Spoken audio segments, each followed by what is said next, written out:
शेतकरी मित्रांनो नमस्कार। येणारी जी पोळ्याची अमावस्या आहे तर या अमावस्येला आपण बोंडअळीच्या नियंत्रणासाठी कपाशीवर फवारणी करणार। परंतु भरपूर शेतकऱ्यांचा प्रश्न आहे की आपण कपाशीवर फवारणी करणार, परंतु ती अगोदर करायची की अमावस्येच्या नंतर करायची। आता याच्यामध्ये दोन मुद्दे आहेत, अगोदर केल्यामुळे फायदा आणि नंतर केल्यामुळे फायदा। कारण भरपूर शेतकरी बोंडअळीच्या नियंत्रणासाठी फवारणी करतात, परंतु अगोदर करावी की नंतर करावी यामध्ये शेतकरी कन्फ्यूज असतात आणि नको त्या वेळेस फवारणी झाल्यामुळे आपलं नुकसान होतं। तर आता सगळ्यात महत्त्वाचं म्हणजेच अगोदर फवारणी केल्याचे फायदे आणि नुकसान सांगतो। आता बघा, अगोदर जर आपण फवारणी केली, आता अगोदर करायची असेल तर किती दिवसामध्ये करायची, तर अमावस्या आहे तर इथून 2 ते 3 दिवसा अगोदर आपण फवारणी करू शकतो। यामध्ये आपला फायदा काय होईल की आपल्या शेतामध्ये जे बोंडअळीचे पतंग येणार आहे, तर आपल्या शेतामध्ये गॅस पॉइझन सुरुवातीला फवारणी केली असल्यामुळे बोंडअळीचे पतंग आपल्या शेतामध्ये येणार नाही। आता एखादी जर पतंग जास्तच हुशार असला किंवा बदमाश असला, तो आपल्या शेतामध्ये येणार आणि अंडी घालून जाणार, परंतु ते अंडी तिथे नष्ट होणार नाही। म्हणजे याच्यामध्ये काय झाला फायदा, म्हणजेच आपल्या शेतामध्ये बोंडअळीचे पतंग येण्यापासून थांबले। परंतु एखादी पतंग येऊन जर अंडी घालून गेला तर ते तिथे अंडी नष्ट होणार नाही।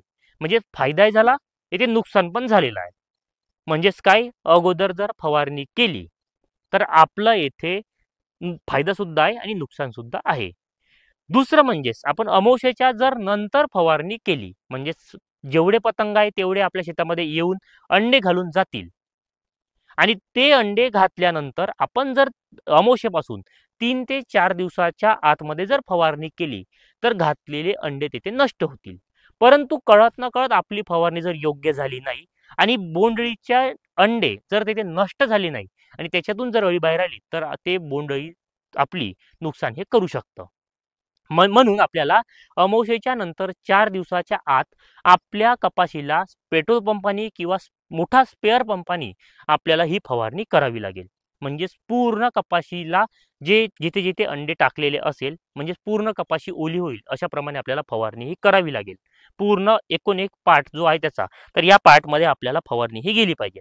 आता दुसरं म्हणजेच याच्यामध्ये फवारणी करत असताना जी आपण अमावस्येच्या नंतर फवारणी करणार आहे ही 4 दिवसाच्या आत झालीच पाहिजे। कारण 4 ते 5 दिवसामध्ये अंड्यातून अळी बाहेर येते आणि ती जर अळी बाहेर आली तर तिला मारणे थोडं कठीण होतं। तर त्यामुळे तुम्हाला जर अमावस्येच्या दिवशी किंवा अमावस्येला फवारणी करायची असेल तर तुम्ही अगोदर पण करू शकता आणि नंतर पण करू शकता। परंतु फवारणी करत असताना आपला झाडाचा एकूण एक पार्ट हा भिजल्या जातील किंवा तेथे फवारा उडेल अशा प्रमाणे धाड आपल्याला फवारणी ही करावी लागेल।